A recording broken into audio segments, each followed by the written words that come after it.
साधारण बच्चों, आप सभी का कक्षा 5 के इस वीडियो में हम 3 बार ओंकार से करेंगे। तो आप सभी से अनुरोध है, हाथ जोड़ लें और आंखें बंद कर लें।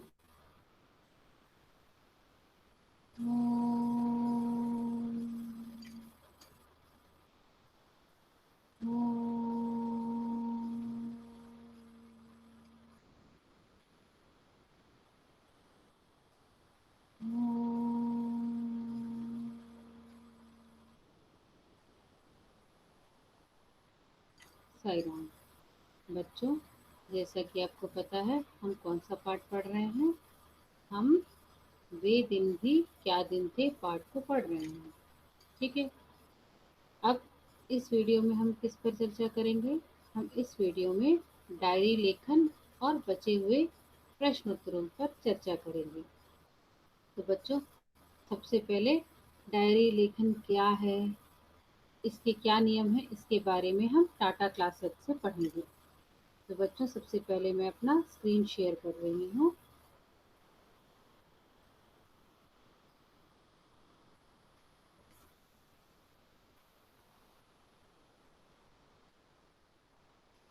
बच्चों, मैंने अपना स्क्रीन शेयर कर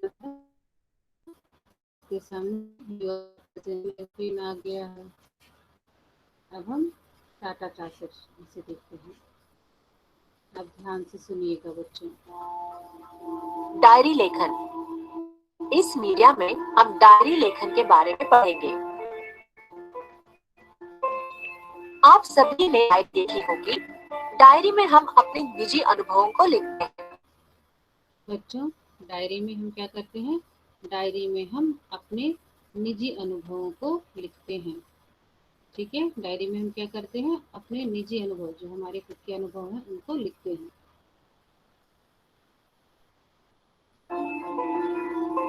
डायरी अपने भाव, अनुभवों, सपनों और विचारों को व्यक्त करने का एक बेहद खूबसूरत जरिया होती है।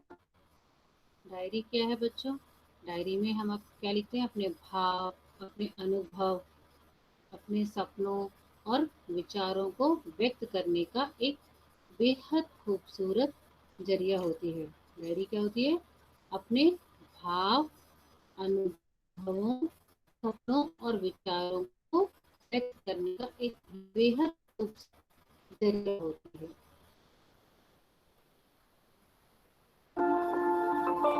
जब कोई व्यक्ति भर की घटनाओं को क्रमबद्ध रूप से लिखता है तो उसे डायरी लेखन कहते हैं। अब बच्चों, सबसे पहले डायरी लेखन किसे कहते हैं, इसके बारे में जानते हैं। जब कोई व्यक्ति दिन भर की घटनाओं और अनुभवों को क्रमबद्ध तरीके से रूप से लिखता है तो उसे डायरी लेखन कहते हैं। क्या कहते हैं? डायरी लेखन किसे कहते हैं? जब कोई व्यक्ति दिन भर की घटनाओं और अनुभवों को क्रमबद्ध रूप से लिखता है तो उसे डायरी लेखन कहते हैं। ठीक है, उसमें आपको क्रमबद्ध रूप में लिखना है। हम आगे पढ़ते हैं। डायरी लिखते समय कुछ बातों का ध्यान रखना चाहिए, जैसे आपको डायरी लिखते समय बच्चों कुछ बातों का विशेष ध्यान रखना है। वो क्या क्या है, अब इसके बारे में हम पढ़ेंगे। डायरी तो रात में सोते समय लिखना चाहिए ताकि उसमें पूरे दिन के बातों को लिख सके। डायरी में पूरे दिन में घटित सभी विशेष घटनाओं को लिखा जाता है। डायरी में लिखा विवरण संक्षिप्त होना चाहिए। डायरी में स्थान और तिथि का जिक्र होना चाहिए। डायरी में पूरी बात सच लिखना चाहिए। डायरी लिखते समय सरल व स्पष्ट भाषा का प्रयोग करें। अब डायरी लिखते समय किन बातों का हमें ध्यान रखना चाहिए बच्चों? डायरी को रात में सोते समय लिखना चाहिए ताकि उसमें पूरे दिन के बातों को लिख सकें।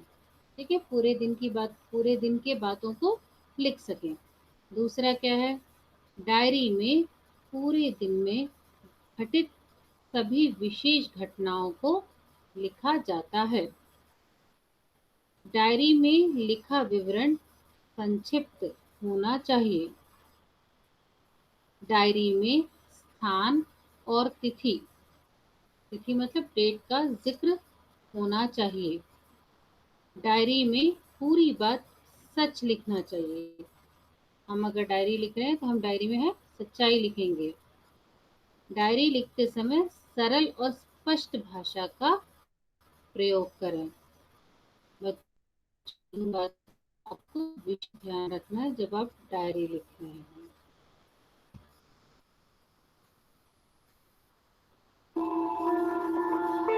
डायरी लेखन का एक प्रारूप देखें। बच्चों, ये है डायरी लेखन का प्रारूप। पहले दिनांक, फिर समय, फिर दिन, फिर प्रिय डायरी और फिर आपको जो लिखना हो वह लिखेंगे, आपके निजी अनुभवों को, और उसके बाद अपना नाम तथा हस्ताक्षर। ठीक है। डायरी लिखते समय सबसे पहले ऊपर दिनांक और समय लिखना चाहिए। फिर डायरी किस दिन लिखी जा रही है वह दिन लिखना चाहिए। डायरी में हम अपने मन की बात लिखते हैं तो उसको अपने दोस्त की तरह संबोधन करना चाहिए। फिर डायरी का मुख्य भाग में पूरे दिन में घटित सभी विशेष घटनाओं का विवरण लिखना चाहिए। अंत में अपना नाम और हस्ताक्षर अवश्य करने चाहिए। एक बार आप ध्यान से डायरी के प्रारूप को देख लें। दिनांक, समय, दिन और प्रिय डायरी, क्योंकि हम किसी को लिख रहे हैं तो हम किसको लिख रहे हैं? डायरी को। किसी को संबोधित कर रहे हैं। फिर उसके बाद आप क्या लिखेंगे? पूरे दिन का विवरण, जो भी आपके साथ घटित घटनाएं हुए या अनुभव हुए हैं उन सबको जो आपको लिखना है वह लिखेंगे। उसके बाद अपना नाम तथा हस्ताक्षर। आप ध्यान से इस प्रारूप को देख लीजिए। आशा है आपने प्रारूप को देख लिया होगा। हम आगे बढ़ते हैं। चलिए एक उदाहरण से देखते हैं कि डायरी कैसे लिखी जाती है। अब बच्चों एक उदाहरण देख रहे हैं, उसके माध्यम से आपको बहुत अच्छे से स्पष्ट हो जाएगा कि डायरी कैसे लिखा जाता है। दिल्ली, 11 नवंबर 2019 गुरुवार। आज सुबह ही मैं मेरे परिवार के साथ ट्रेन से दिल्ली आई। हम लोग दिल्ली में मेरे चाचा जी के घर करोल बाग में रुके हुए हैं। आज हम लोग सब पुरानी दिल्ली के इलाके में स्थित लाल किला देखने गए। उसके बाद हम लोग चांदनी चौक गए। हम लोगों ने वहाँ दिल्ली के बहुत सारे प्रसिद्ध व्यंजन खाए। वहाँ की जलेबी का स्वाद मैं कभी नहीं भूलूंगी। दिल्ली का मौसम काफी ठंडा है। आज का दिन बहुत अच्छा बीता। मैं आज के दिन की यादों को अपनी डायरी में लिखकर हमेशा के लिए संभाल कर रखना चाहती थी। शिवांगी। सारांश। आइए अब पाठ के मुख्य बिंदुओं को दोहराएं। जब कोई व्यक्ति दिन भर की घटनाओं और अनुभवों को क्रमबद्ध रूप से लिखता है तो उसे डायरी लेखन कहते हैं। बच्चों, डायरी लेखन किसे कहते हैं? जब कोई व्यक्ति दिन भर की घटनाओं और अनुभवों को क्रमबद्ध रूप से लिखता है तो उसे क्या कहते हैं? डायरी लेखन कहते हैं। आशा है बच्चों आपको डायरी लेखन बहुत अच्छे से समझ आ गया होगा। अब हम आते हैं पाठ्य पुस्तक संबंधित प्रश्न उत्तर पर। एक मिनट बच्चों, मैं इसको फुल स्क्रीन कर देती हूँ।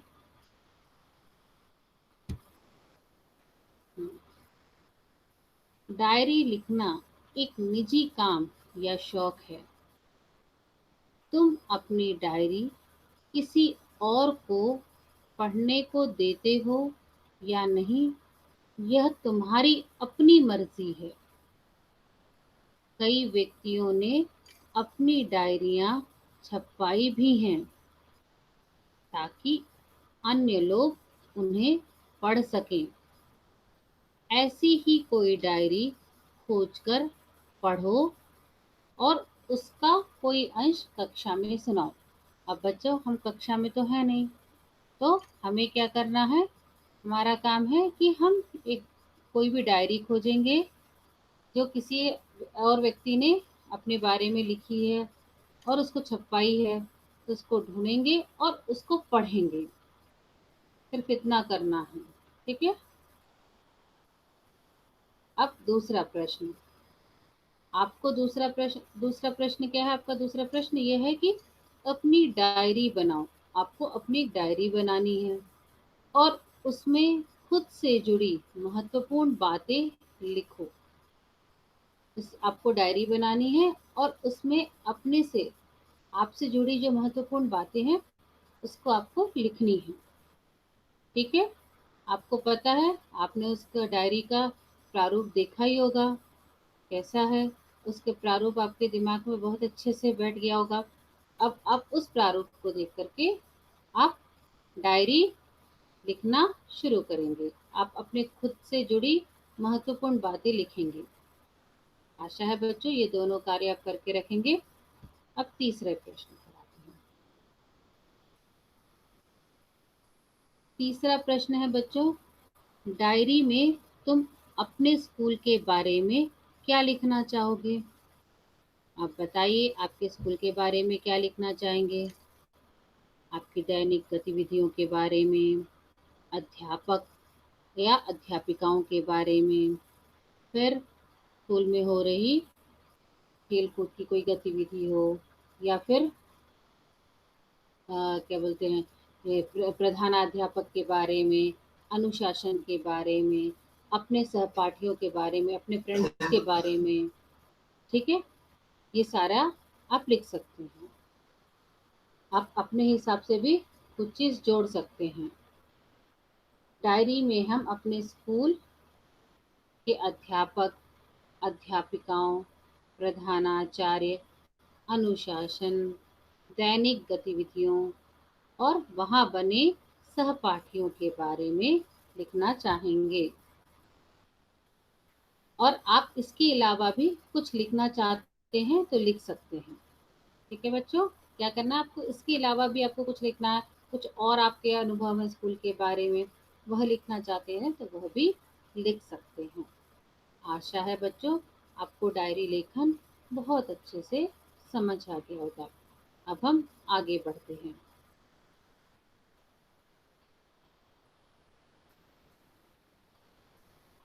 अब प्रश्न नंबर 11, दोस्तों के साथ बात करके अंदाजा लगाओ कि 50 साल बाद इनमें क्या क्या बदल जाएगा। अब आपके सामने नीचे कुछ दिए गए हैं, जैसे फिल्मों के बारे में, गांव की हालत के बारे में, आपकी परिचित किसी नदी के बारे में, फूल के बारे में, इनमें क्या क्या बदलाव आएंगे 50 साल बाद, इसके बारे में आपको लिखना है, ठीक है। क्या है, आपको दोस्तों के साथ बात करके अंदाजा लगाओ। अब दोस्त तो है नहीं, अब आपको अपने हिसाब से अंदाजा लगाना है बच्चों कि 50 साल बाद इनमें क्या क्या बदलाव आएगा। फिल्मों में क्या बदलाव आएगा, गांव की हालत में क्या बदलाव आएगा, गांव में क्या क्या क्या बदल जाएगा, फिल्मों में क्या क्या बदल जाएगा। आपकी आपके आसपास कोई परिचित नदी हो जिसको आप बहुत अच्छे से जानते हो, कोई आसपास नदी है, नहीं है तो कोई आपकी परिचित नदी हो, उसमें क्या क्या बदलाव आएगा, स्कूल में क्या क्या बदलाव आएगा, ठीक है। इसके बारे में हम लिखेंगे। पहले हम चर्चा करते हैं फिल्मों में। अब फिल्मों में क्या क्या बदलाव आ जाएगा बच्चों, सोचिए। फिल्म जल्दी बन जाएंगी, कम लागत में बनेंगे, ठीक है। इस तरह से जिससे फिल्में बनाना सरल हो जाएगा, सोच के अनुरूप फिल्में बनाई जा सकेंगी। इसमें अत्याधुनिक यंत्रों का उपयोग करके मनचाहे दृश्यों को फिल्माया जाएगा। कम समय और कम लागत में फिल्में बन जाएंगी, कम समय में बनेंगी और कम लागत भी लगेगा। कलाकारों की जगह मशीनी कलाकार या रोबोट काम करेंगे, ठीक है। क्या होगा फिल्मों में, फिल्में बनाना सरल हो जाएगा, आसान हो जाएगा, सोच के अनुरूप फिल्में बनाई जा सकेंगी। इसमें अत्याधुनिक यंत्रों का उपयोग करके मनचाहे दृश्यों को फिल्माया जाएगा। कम समय और कम लागत में फिल्में बन जाएंगी। कलाकारों की जगह मशीन कलाकारों की जगह मशीनी कलाकार या रोबोट काम करेंगे। बच्चों, इनके इन प्रश्नों के उत्तर आप अपनी भाषा में भी लिख सकते हैं। आप इसमें कुछ और जोड़ना चाहते हैं तो वह भी जोड़ सकते हैं। ठीक है। अब हम आते हैं बच्चों दूसरे पर, गांव में। गांव क्या हो जाएंगे? गांव आधुनिक हो जाएंगे। गांव में क्या हो जाएगा? बड़े बड़े विद्यालय बन जाएंगे। ठीक है। सारे गांव के लोग शिक्षित हो जाएंगे। इस तरह से आप लिख सकते हैं। देखिए, गांव भी शहरों की तरह आधुनिक हो जाएंगे। यहाँ पर भी अत्याधुनिक संचार के माध्यम पहुंच जाएंगे। हर गांव का अपना बड़ा विद्यालय होगा। हर गांव शिक्षित होगा। खेती का काम स्वतः चलित मशीनों के द्वारा होगा। ठीक है। एक बार मैं और पढ़ देती हूँ, ध्यान से सुनिए। आप इसमें और भी चीज जोड़ सकते हैं जो आपको अच्छा लग रहा है। ठीक है। जो आपके मन में विचार आ रहे हैं वह भी आप इसमें जोड़ सकते हैं। जैसे गांव भी शहरों की तरह आधुनिक हो जाएंगे। यहाँ पर भी अत्याधुनिक संचार के माध्यम पहुंच जाएंगे। हर गांव का अपना बड़ा विद्यालय होगा। हर गांव शिक्षित होगा। खेती का काम स्वतः चलित मशीनों के द्वारा होगा। ठीक है बच्चों, अब अगले पर आते हैं। तुम्हारी परिचित किसी नदी में। अब नदी का क्या होगा बच्चों? नदी बिल्कुल साफ हो जाएगी। ठीक है। हम उनके जीव, जो नदी में पल रहे जीव हैं, उनको हम आसानी से देख पाएंगे। और नदी के आसपास घाट बन जाएंगे जिससे नदी की सुंदरता और बढ़ जाएगी। इस तरह से आप लिख सकते हैं। देखिए, नदी की सफाई मशीन के द्वारा होगी। नदी एकदम साफ होगी। इसका जल स्तर बढ़ जाएगा। कचरा डालने पर जुर्माना लगेगा। दोनों तरफ घाट बनने से नदी की सुंदरता बढ़ जाएगी। आशा है बच्चों आपको बहुत अच्छे से समझ आ गया। एक बार मैं पुनः दोबारा से पढ़ देती हूँ, ध्यान से सुनिए। तुम्हारी परिचित किसी नदी में। नदी की सफाई मशीन के द्वारा होगी। नदी एकदम साफ होगी। इसका जल स्तर बढ़ जाएगा। कचरा डालने पर जुर्माना लगेगा। दोनों तरफ घाट बनने से नदी की सुंदरता बढ़ जाएगी। अब अगला, स्कूल में। स्कूल में क्या हो जाएंगे बच्चों? स्कूल में अत्याधुनिक उपकरण लग जाएंगे। ठीक है। और बच्चों को उनके रुचि के हिसाब से पढ़ने के लिए दिया जाएगा। सभी स्कूल वातानुकूलित हो जाएंगे। वातानुकूलित मतलब एसी वाले हो जाएंगे। पढ़ाई जो होगा वो गतिविधि आधारित होगी। ठीक है। क्या होगा? स्कूल अत्याधुनिक उपकरणों से युक्त होंगे। सभी स्कूल वातानुकूलित होंगे। वातानुकूलित मतलब सभी स्कूलों में एसी होगा। बच्चों को उनकी रुचि के अनुसार पढ़ाया जाएगा। पढ़ाई गतिविधि आधारित होगी। आशा है बच्चों आपको यहाँ तक के प्रश्नोत्तर बहुत अच्छे से समझ आ गए होंगे। अब हम आगे के प्रश्न उत्तर अगले वीडियो में करेंगे। तब तक के लिए साई राम।